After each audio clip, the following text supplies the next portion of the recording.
Hi and welcome once again to another helping of the digest. Remember to hit the subscribe, like and follow buttons to make sure that you don't miss any of our future clips. I'm really excited about today's guest. I've been a fan for quite a while. He's an artist we can truly call unique due to the medium he uses, his style, his imagery, and I'm sure you'll get as much pleasure out of listening to and learning about him and his work as I will chatting. Hi, Steve. How are you, mate? Nice to see you. Yeah, and yourself. That's quite a relief to see you come up, actually. It's the first time I've done one of these. So seriously, wow, I'm really surprised about that. Well, it's great that we can be the first to have you. How you doing, mate? Yeah, not too bad. It's was it 2017 when I spoke to you last? A long time ago, yeah. Your work is very tactile, isn't it? Are you okay with people touching that? Sometimes, people don't like viewers going up and grabbing hold of their work, but I don't know, it's almost like yours encourages it. It kind of draws you in there. You can't help but touch it. Yeah, that happens straight from the off, really, because when I started using this medium and forming it in that way, one of the first things I did was submit some work for a charity called Blind Art. Right. And that was all about touching the work, not necessarily, specifically for people with sight issues, but all the emphasis was about the tactile element and the physical exploration of it. I think it was it's called Sense and Sensuality. So the big onus was that normally if you go into a gallery or museum, it's roped off and it's like no touching, but this was, turning that on its head. And I think I was the only artist to get 3 works into that. And as a consequence, I ended up donating a work to Moorfields Eye Hospital. And I've since been contacted by artists, going through their own sort of difficulties in that respect. So there's a real authenticity to it. And I've never had an issue with people touching it, because from what I could see, they're going to do it anyway.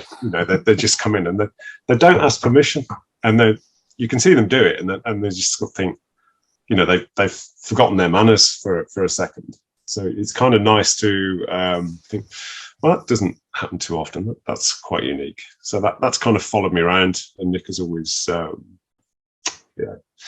emphasised that, really.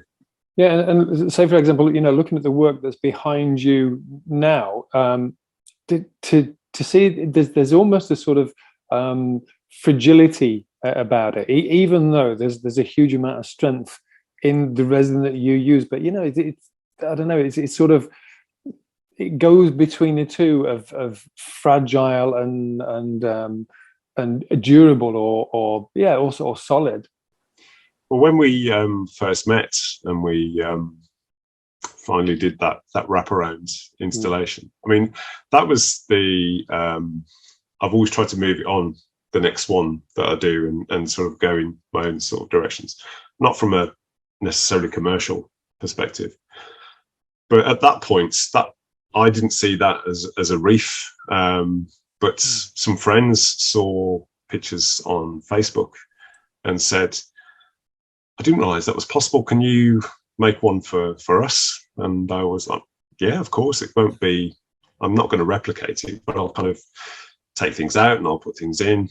And I just jokingly said, well, of course, as I'm a living artist, I'm obliged to come and put it up for you, because that's always what seems to happen. And they're an awkward thing to do. And they said, yeah, just we'll put you up. And I realized after they moved to Melbourne a few years earlier. So I said, yeah, I've been waiting to go to Australia, and I've got the excuse now. I'm going to put a painting up. So made one, sent that separately, got picked up from the house, and I went to intercept it in Melbourne. And they've got 22 acres, and I just sort of fell in love with the place immediately. And they've got a young daughter. And when the painting finally arrived, the first thing she said was, oh, wow, that reminds me of the beach. And I hadn't thought of it in that respect. I thought of like sort of cloud formations, and my head was literally in the clouds. So she kind of brought that down to earth. And then the second part of the trip, when I left their homestead, just went to Cairns, started diving on the Great Barrier Reef, and that's when I made that natural connection. I thought, this is kind of what has been staring me in the face all along. It's like, you've been here before, but there's a kind of natural kismet that's kind of aligned to this stuff, really.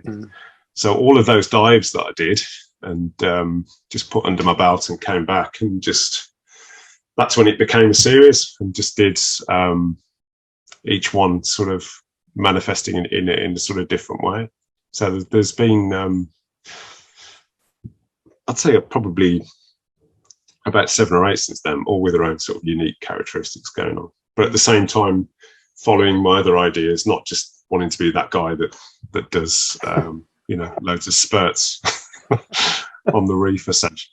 So now I look back on that one that we did in Hardman Square, and it sort of, I still think it's amazing, but I can see the progression now from what I was trying to do, and it's kind of like it's quite a naive sort of reef, really. Yeah.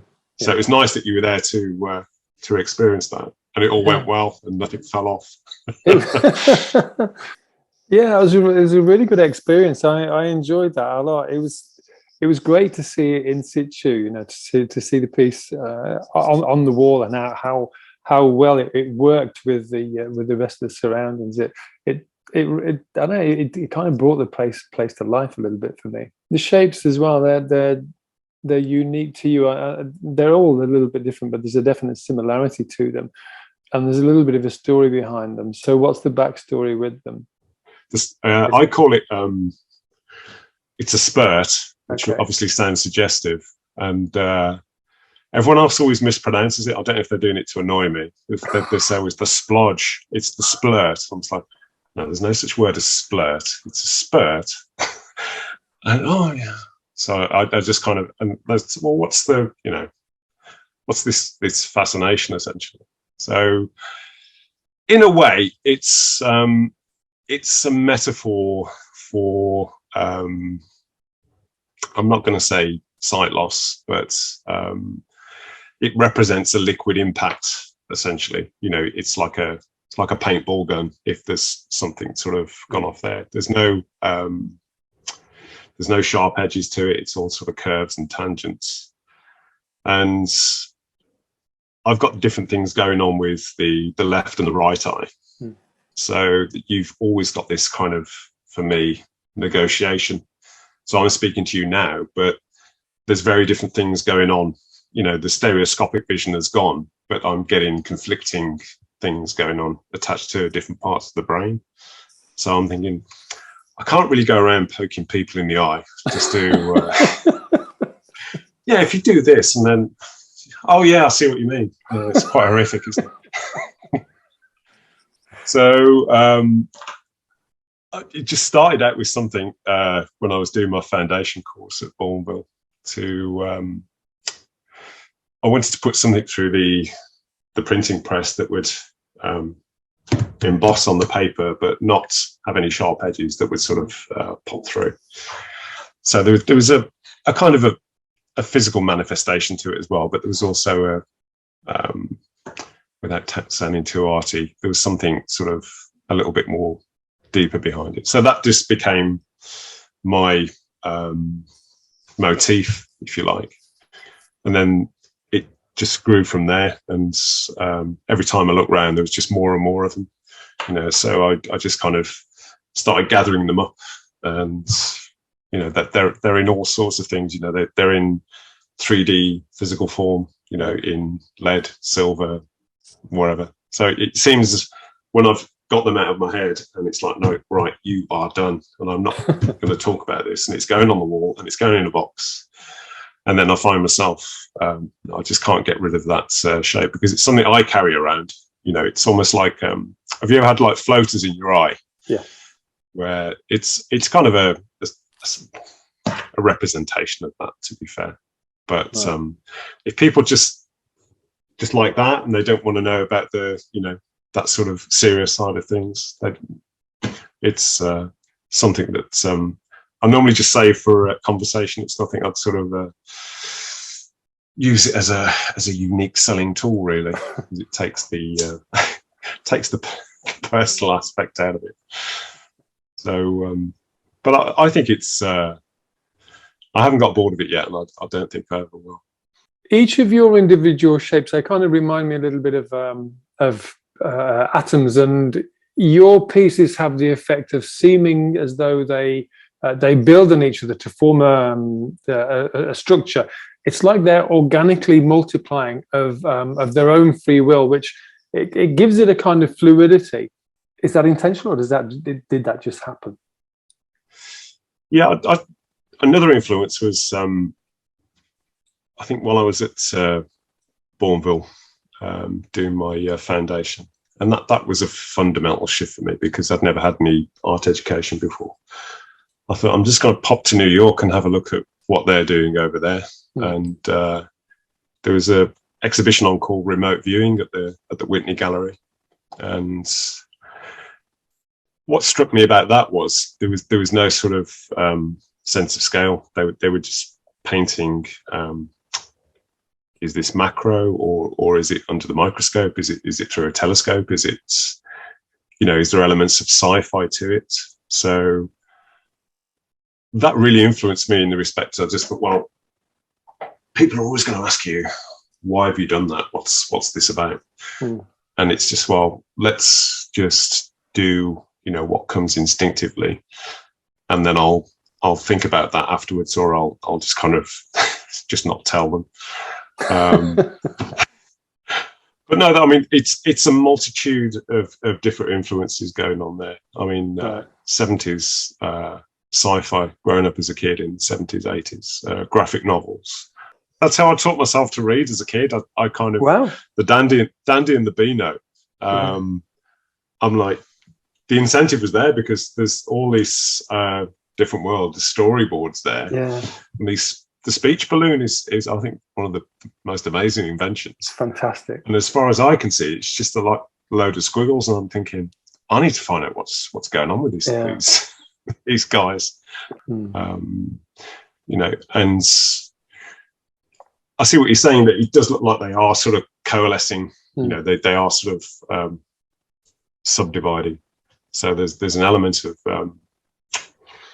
sort of microbiology to it, and marine biology as well, I guess. And other people have picked that up as well. Yeah. And what I like about it is it's picked up by people who are much more intelligent and successful than I am. So the fact that that's always the rubber stamp for me. Every time I go and put one up, it's in a home much better than this. So they're in the right places essentially. Right. But it's a continuing story. And there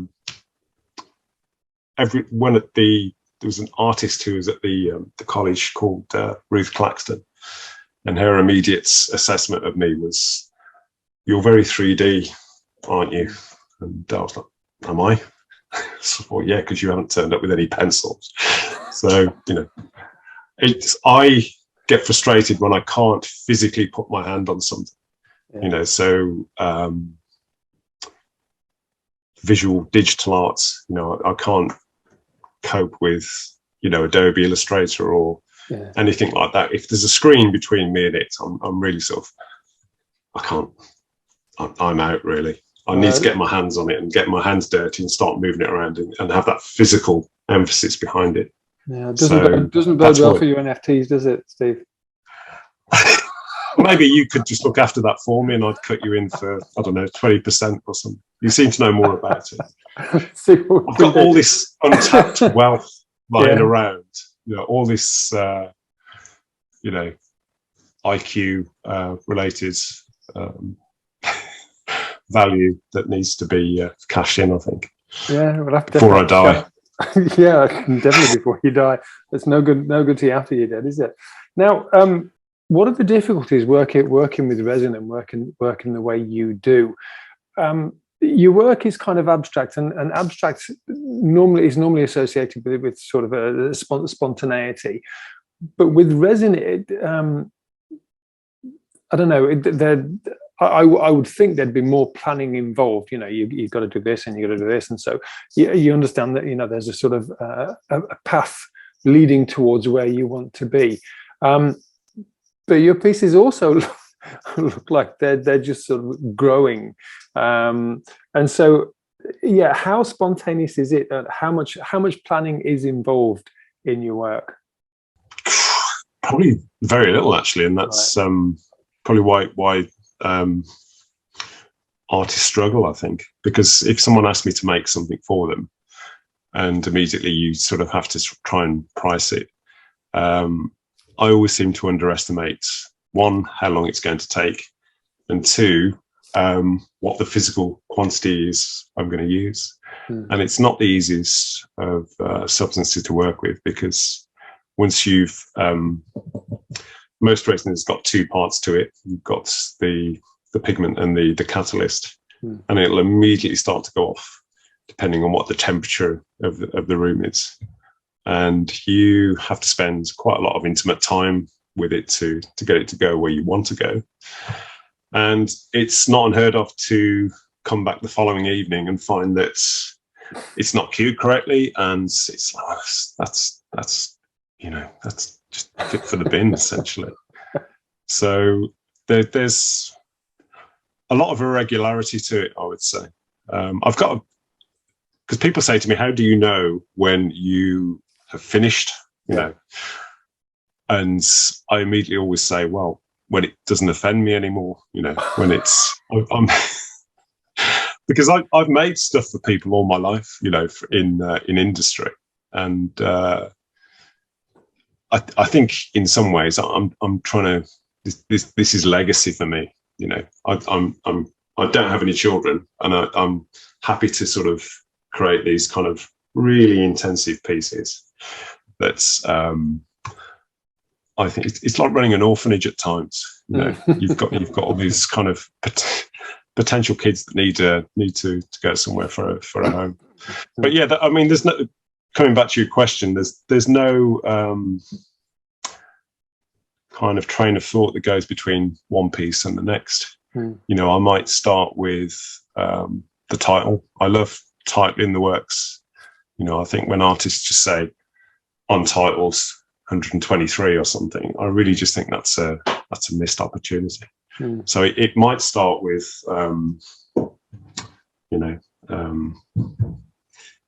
just some phrase or some misheard lyric that I just think, and that's just set me off on that tangent. I think, well, that just has to be realized, doesn't it? That's a visual gag, and that's got to, so because I spend so long on it, it might just not eventually go in that direction. It might be a part of an idea from something else. Interestingly, I did the music is always playing in the studio, and that's a big influence for me. So that might sort of guide my hand as well. I'm not a great one for making notes and planning. I'll probably go from profit to loss just to satisfy myself that, no, I want to see this now. This is going to happen, because if I can't get it out of my head, I can't have this exorcism.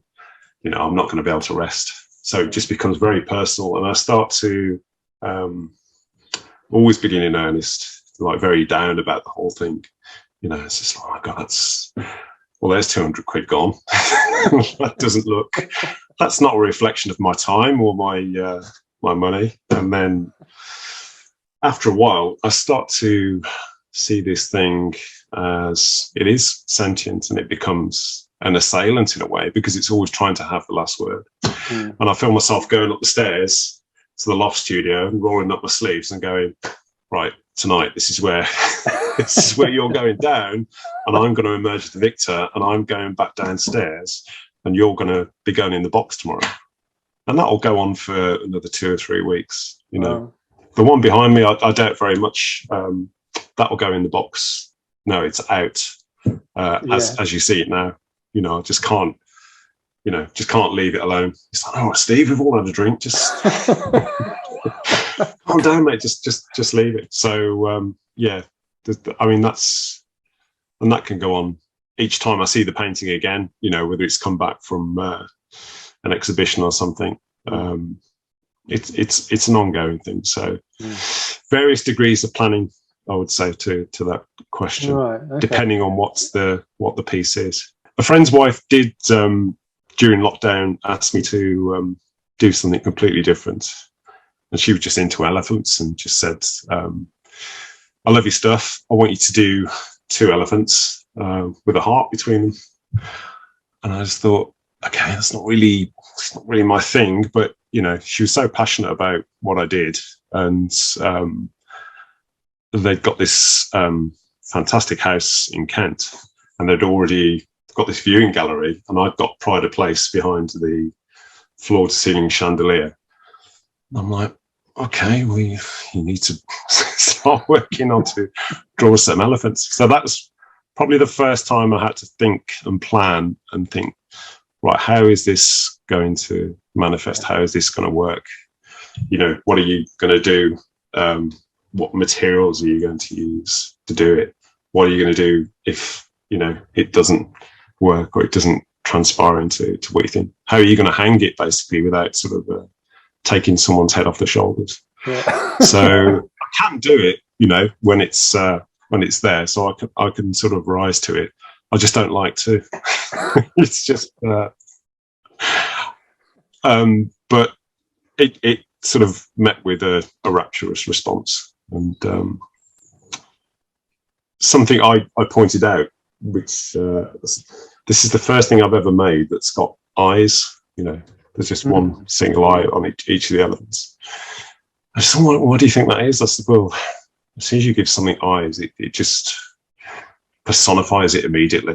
You know, I've always kind of, irrespective of what I've done, I've kind of worked in silhouettes and left that sort of that detail out of it, really, and sort of left that open to imagination. So once I think you start with the eye, you're committed essentially. You sort of nailing your colours to the mast. But no plans to do any more elephants after that. You say about eyes, but you've got one that it looks like hundreds of eyes. I don't know.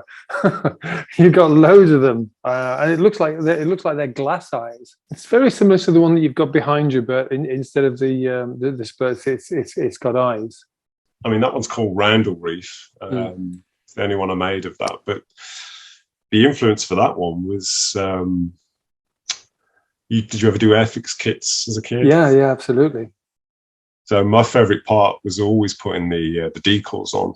Yeah. And again, the association with my mum working at the Spitfire factory. So everything I see on there is kind of associated with that sort of that RAF roundel. Yeah. But now you've said that, I just see all these Cyclops eyes looking at me now, and I'll never look at it in the same way again. Yeah, sorry about that. No, but there's a lot of light refraction on some of the earlier works because it's just the way lenses work essentially. And I've always been sort of fascinated now because I have to negotiate with refraction and occlusion. So just really looking for ways to bend light, and I don't know, it can just be a bit of a spectacle, and people don't have to do the research. So like that, it matches the curtains. I've done 2 of those. I remember the first time I saw one of your pieces. It was the footballer with the red shirt, sort of cartoonish. And that kind of, it was almost like it was sort of running off the wall or jumping off the wall, if you like. And everything I've seen of your work since then has a similar kind of effect, that it's coming towards me. And I know because you work at, your works are 3D. It does have that effect, but I don't know. It's almost like it's mushrooming and sort of unstoppable in a way. And then there's another piece interwoven, and it reminds me, if I dare I say this, of a sort of a Jackson Pollock type of spaghetti, and it looks like it's one wire now, or one sort of strand, and I can't see the start and I can't see the finish. There's still, you still manage to get your shapes in there, and I wonder how difficult that was. How difficult that was to work, because as I say, I can't see any joins in there. It's a bizarre piece. Can I say that?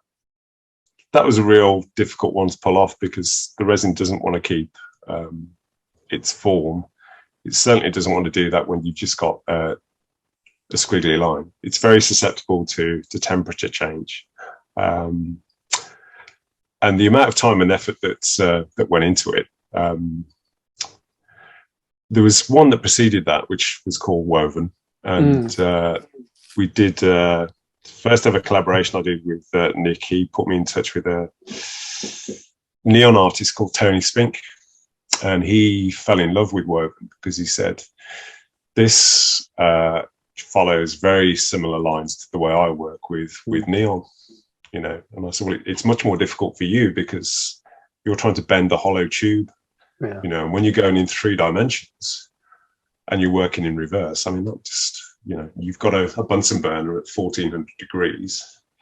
So I just thought, yeah, maybe I should do, you know, because I've got all these open ends in different tiles. And Nick's always saying to me, you should do more of those, you know, because people like that one. So you should, I'll think, yeah, I'll come back round to that. You know, I've just got to get rid of this, you know, out of my headspace at the moment.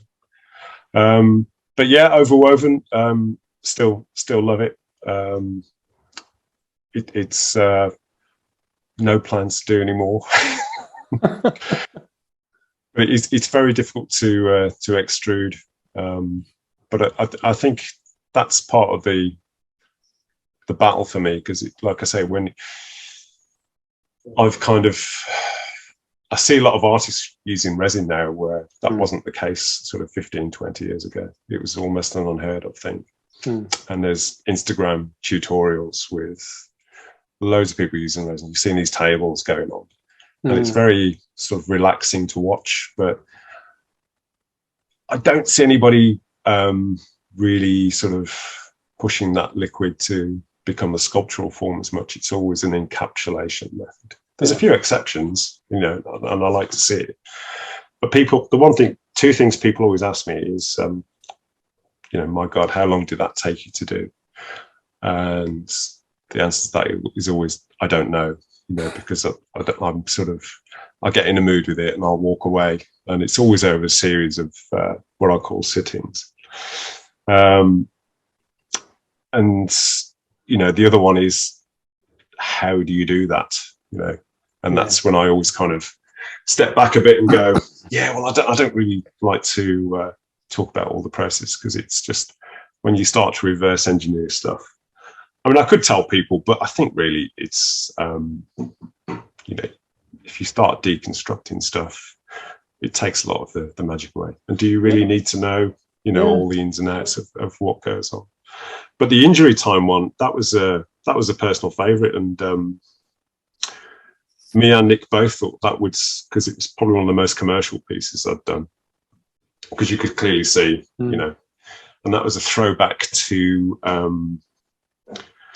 memories I had with staying with my dad on a Saturday night watching Match of the Day, and we'd either play table football, or a lot of people would see that picture and say, oh yeah, Subbuteo, I used to have that. And it's like, it's not Subbuteo though, is it? If you look again, it's something else, and it's an obscure tabletop football game called Striker from, I think it's the late 70s.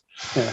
So the fact there was elements of it missing was representative of diminishing memory, you know, and trying to hold on to that fond memories of my departed dad, really. And that little time that you used to have on a Saturday night, and I'm sure he'd always let me win, but I always used to have to be Reds. You know, I used to support Nottingham Forest. And that's right. If ever I play table football with Nick, if we go skiing or something, you know, it's like, no, I've got to be Reds. If I'm blue, I know I'm going to lose. And he's like, I don't know, you keep doing it. So, but eventually it sold. Somebody came on, but it sort of hung around for a little while. I was quite surprised. I did a few prints of that. but he's pushing me to do something along those lines this year, and I've still got the actual game. So it's essentially I need to do a little bit of photography. Another anecdote about that one was some of the preliminary photographs I did for that work. I entered into a photography competition and didn't think any more of it. I think it was Dixon's. And I got the runner-up and had to go to London to get the prize. And David Bailey was handing out the prizes. Wow. And my partner, Karen, she kind of is into photography. And she was like, wow, I've got to go and speak to him. Yeah, okay, go and embarrass yourself. She got him to sign the photograph that I took. And she comes back and says, I've got his autograph. And I'm like, yeah, but he didn't take that photograph. What are you doing with David Bailey's photograph on my picture? He says, go and get some detergent and rub that off. No, it's I've still got that upstairs. And I'm like, there's some injustice there. Yeah. But, that's still pretty there's cool. Lots of always, yeah. And I always think, all these unlikely stories are just all stemming from just imagination, basically, an active imagination that's never quite went away. And we wouldn't have any of these adventures without me just kind of thinking, yeah, why not? Yeah, let's put some stuff down and see where that goes. Whether there's profit in it at the end, who knows? But these things, I think, the permanence as well is something that's I've been attracted to. Whenever I'd see Nick's number on my phone, like 4 or 5 times a year, I knew it'd either be fantastic where we sold a piece, or one of your fucking paintings has fell off the wall again and smashed my skirting board. And these things were quite hefty and considerable.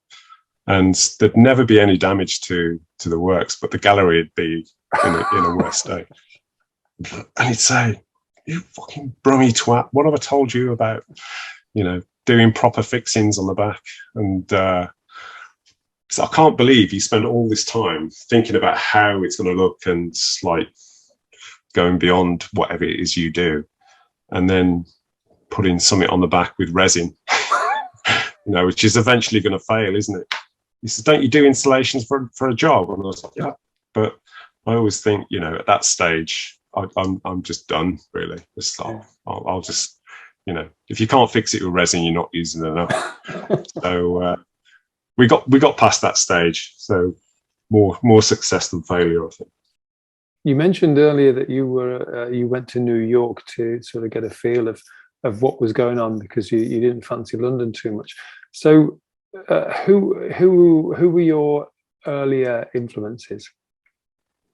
I was aware, as you know, as being from Sutton Coldfield, not Birmingham, but if you're provincial, and I've heard art critics say this before, if you're not in London and you want to be taken seriously as an artist, forget it, basically, because you have to negotiate with us, And I always felt there's a redolent class system within the sort of British structure, and certainly everything to do with London. My experiences of London is fantastic, great, but I need to get out as quickly as I got in, essentially. And they're never going to accept someone from the second city, Manchester, take note. So I just wanted to circumnavigate that, really, and it's just a case of just thought, well, okay, I've always been drawn to America. Where's the nearest place that's going to come up to? And just having this very naive British bloke sensibility, and just walking downtown to the Chelsea and Soho galleries, which are on, if I remember, West 20th to West 25th Streets. So I was doing this walk, just going through all these private galleries. And some of these places are just huge. And there's like sculptures in there of Mao Zedong made out of Austrian shillings, and each one seemed to be more obscure than the next. And then you go to the municipal galleries, like the Whitney Museum of Modern Art. So it's very intense kind of, it's like if you can't find something here to influence you, you know, you're not going to get it. I know London's got, you know, the Bankside Tate and all that kind of stuff. But I always found that just to be very hierarchical, you know, the sort of the known sort of names. But this just seemed to be more open and democratic. And the key difference I always found was in London, everyone was always asking me, well, what's this? What am I looking at? Why? But as in New York, it's a case of, well, why not? You know, it's we can, so we will. Yeah. So I just always thought that was. I did 2 separate trips there in sort of quick succession, looking at Times Square as well, all of the illumination going on there. Yeah. And there was one picture in particular I took, which I've still got that work. It's called Almost American, an obscure lyric from a Yazoo song. And I was taking pictures of the Lehman Brothers building. And this was like a year before the financial crash. And I got no concept of what Lehman Brothers meant.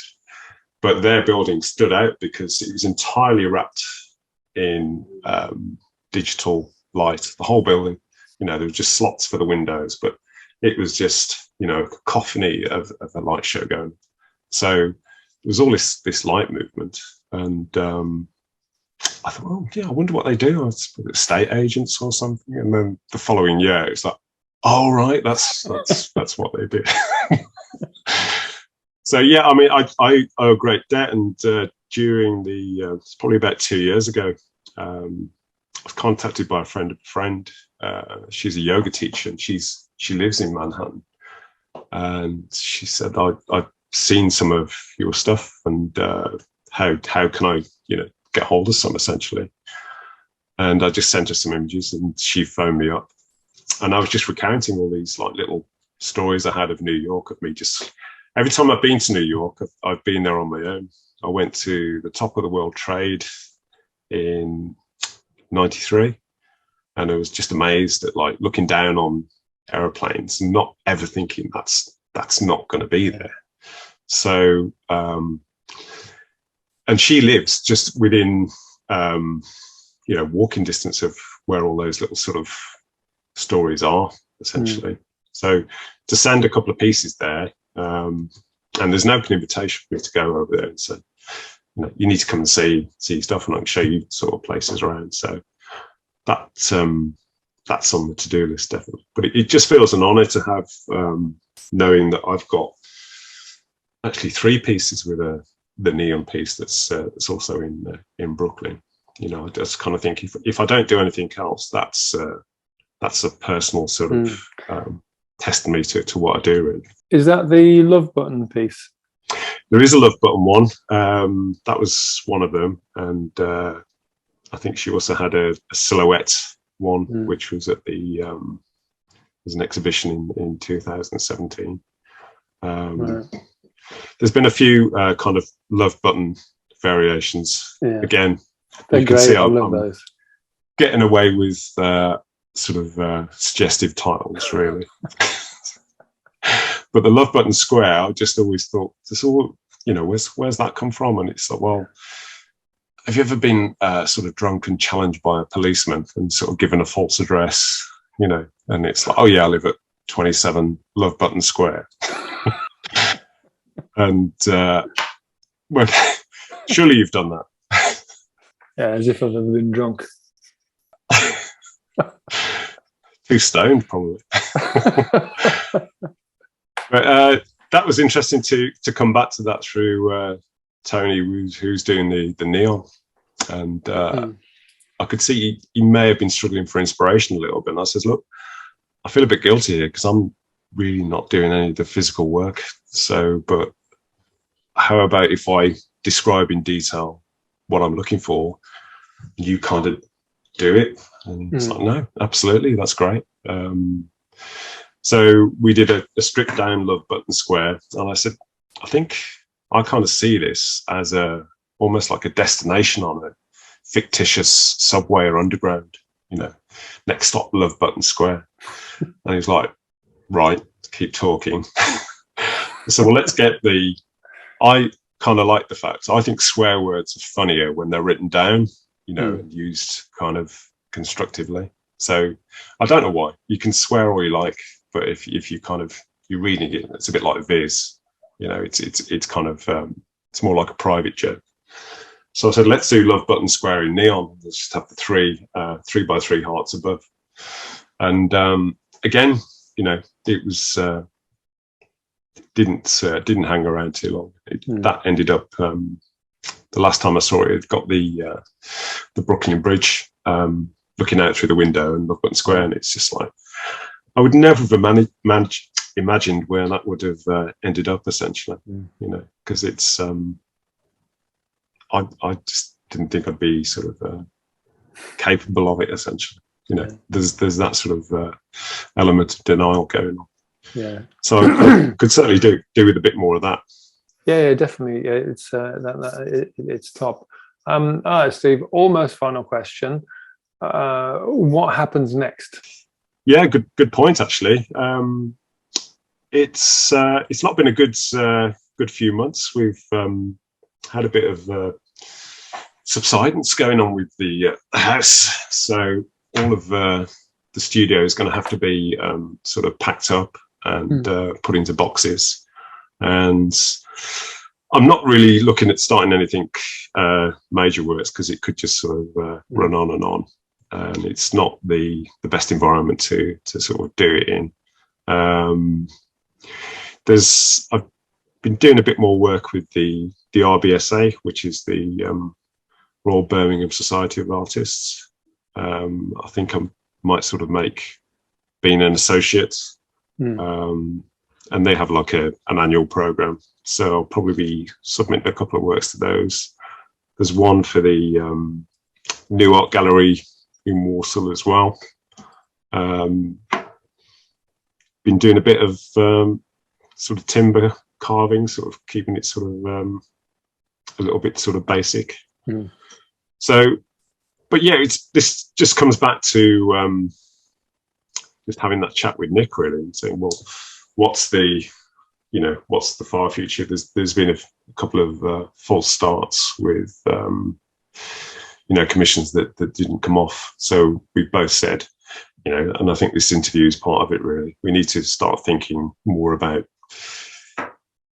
how strategically people can see the work, how it can be easier for them. Because at the moment, most of it's in my house that, Nick's got a few pieces, but it just, it needs to be experienced. It needs to be seen.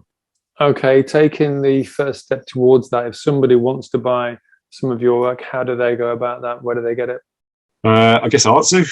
Have a look at the Artzoo website. There's a few things to see on there.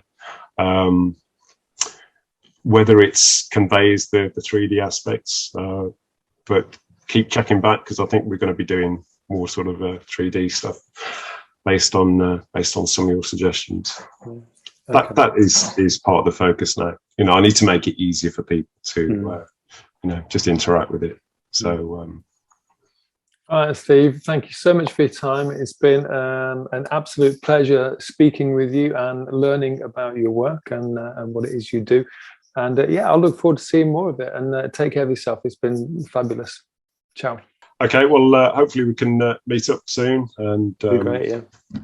When the world gets put back. Cheers. Catch you soon, mate. Take care.